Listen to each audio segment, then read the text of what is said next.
ပြီးခဲ့တဲ့ရက်ပိုင်းကလုပ်ခဲ့တဲ့ podcast တစ်ခုမှာဆိုလို့ရှိရင် Sergeant Ratcliffe က Manchester United ရဲ့ကစားသမားဒီမှာဆိုလို့ရှိရင် overpaid ဖြစ်နေတဲ့ကစားသမားတွေရှိတယ်အဲ့ဒါအပြင်ကို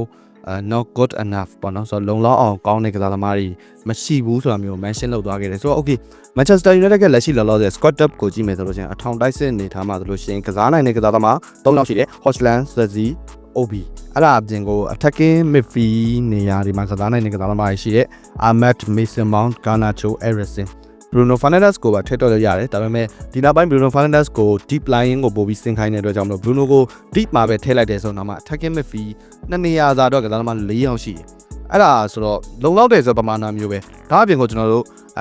central midfield မှာကစားနိုင်တဲ့ကစားသမား Bruno Fernandes, Casemiro, Kobe ပြီးတော့လို့ရှိရင် Ugarte, Toby Collier ဒါအပြင်ကိုလူငယ်ကစားသမားတွေထဲမှာဆိုလို့ရှိရင် Kone တို့ပြီးတော့လို့ရှိရင် Morehouse တို့အစရှိတဲ့ကစားသမားတွေရှိသေးတယ်ဆိုတော့ဒီနှစ်နေရာအတွက်တောင်မှကစားသမားတွေ9ယောက်လောက်နီးပါးကိုရှိတာကိုတွေ့ရတယ်မယ်လူငယ်ကစားသမားတွေပါအထက်အတွက်ပေါ့နော်ဆိုတော့ဝင်းပတ်နေထားမှာဆိုလို့ရှိရင်ဘယ်ချမ်းညာချမ်းကိုပြန်ကြည့်မယ်ဆိုလို့ရှိရင် Patrick Drogo, Dalot, Mazraoui 3ယောက်ရှိမယ်အဲ့ဒါအပြင်ကိုလူငယ်ကစားသမားတွေမှာဆိုလို့ရှိရင်အိုညန်ကြီးပေါ့နော်ဆိုတော့ဒီကစားသမားလေးရှိရယ်ဆိုတော့4ယောက်ပေါ့ထားပါ3ယောက်ပဲတွက်လိုက်တာပေါ့ဝင်းပတ်နေထားနှစ်နေရာစာအတွက်ဝင်းပတ်ကတော့ဘယ်လိုပဲနေဒီတိုင်းဆိုလို့ရှိရင်ဖြည့်ရမယ့်အနေထားမှာရှိတယ်စင်တာဘက်အနေထားကိုပြန်ကြည့်မယ်ဆိုလို့ရှိရင်လူရှော့ကစားနိုင်တယ်မာတီနက်ပြီးတော့လို့ရှိရင် Harry Maguire, Lindelof, Delete, Euro အဲ့ဒါအပြင်ကိုလူငယ်ကစားသမားတွေထဲမှာလည်းအများကြီးရှိသေးတယ် Evans လည်းရှိသေးတယ်ဆိုတော့စင်တာဘက်အနေထားကတော့လူများတယ်လို့ပြောလို့ရတယ်ဒါပေမဲ့လည်းရန်ကြီးစုံလင်းတဲ့ကစားသမားမျိုးမဟုတ်ဘူးစုံလင်းတဲ့ top squad မျိုးမဟုတ်ဘူးကိုသမားနေရာအတွက်ကြည့်မယ်ဆိုလို့ရှိရင် Onana ရှိမယ် Brindra ရှိမယ်အဲ့ဒါအပြင်ကိုလူငယ် Harrison ရှိမယ်ဆိုတော့ squad depth အရတော့တော်တော်လေးကိုမှအခြေအနေကဘယ်လိုပြောမလဲစောက်ရုံမှာချရေးရင်တော့အဆင်ပြေနေတဲ့အနေထားတစ်ခုပဲဒါပေမဲ့ကစားသမားတွေကဒဏ်ရာမကြခဏရတယ်အဲ့ဒါအပြင်ကိုကစားသမားတွေက overpaid ဖြစ်တယ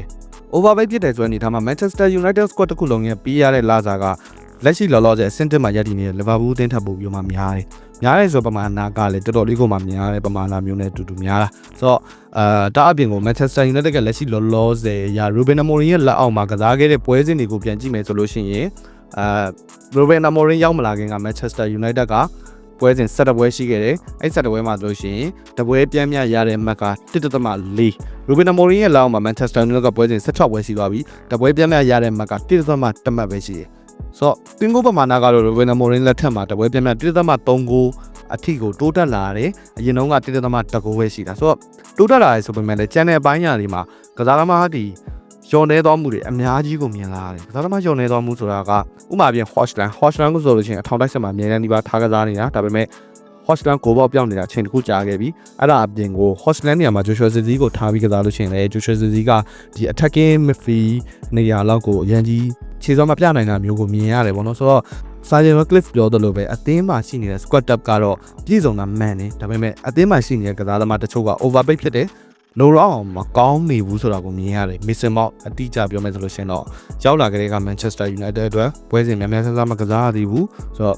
အဲ့ဒါလိုမျိုးဖြစ်နေတာတွေကို Sergeant Ratcliffe ကရှင်းထုတ်မဲ့သဘောမျိုးရေးအောင်မျိုးမှမြင်ရတယ် squad တစ်ခုလုံးကို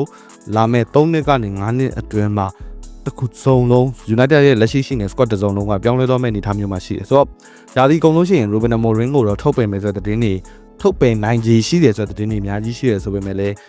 းမလုံလောက်ဘူးလို့ပဲမြင်တယ်လက်ရှိ result ရပါတော့လက်ရှိ result ရတော့မလုံလောက်ဘူးလို့ပဲမြင်တယ် Manchester United ရဲ့လက်ရှိ financial stage ကိုဖြည့်ရှင်းနိုင်ဖို့တော့ Ruben Amorim အနေနဲ့ဖလားလမ်းကြောင်းဘက်ကိုဦးတည်ရနိုင်မယ်ဘာလို့လဲဆိုတော့မနေ့ပြန်ကြလို့ရှိရင် Manchester United ရဲ့ဒ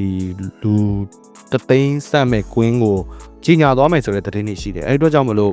အဲ့ဒါကတော့တေချာတော့နီးပါးရှိတယ်ဆိုတော့အဲ့အတွက်ကြောင့်မလို့ဒီရဲ့ပတ်စံပမာဏကို cover ဖြစ်နိုင်ဖို့အတွက်ဆိုလို့ရှိရင် Queen Twin ကိုပဲပြန်ပြီးတော့မှ Ruben Amorim နဲ့ focus ထားရလိမ့်မယ် Queen မြင်မှာ focus ထားနေတဲ့ Sergeant Ratcliffe တို့ရဲ့ဒီ winner ထုတ်ပေးတာတွေအဲ့ဒါပြင်ကိုလက်မှတ်စင်းတို့မြင့်တင်တာတွေအများကြီးကိုက Sergeant Ratcliffe တို့လုပ်နေတယ်ဒီအတွက်ကြောင့်မလို့ Queen Twin ကနေပြီးတော့မှ financially အရာ support လုပ်ပေးနိုင်မယ်လမ်းကြောင်းကပါတယ်ဆိုတော့ဖလားရဖို့ဆိုတော့အဲ့ဒီဖလားရဖို့မှာဆိုလို့ရှိရင် Manchester United က Premier League မှာလက်ရှိလောလောဆယ်နေထားရအဝေးကြီးမဖြစ်နိုင်တော့ဘူး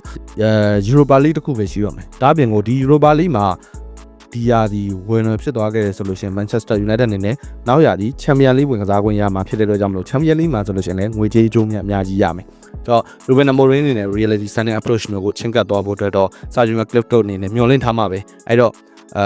့ကွင်းတွင်းမှာလည်းလှုပ်ရှားရည်အများကြီးရှိသလိုကွင်းပြင်မှာလည်းလှုပ်ရှားရည်အများကြီးရှိလိမ့်မယ်ဒါအပြင်ကို ကစားသမားချင်းပြောင်းနေအများကြီးကိုလည်းလာမဲ့ transfer မှာဆိုလို့ရှိရင်များလာနိုင်ခြေအများကြီးရှိတယ်ဒါပေမဲ့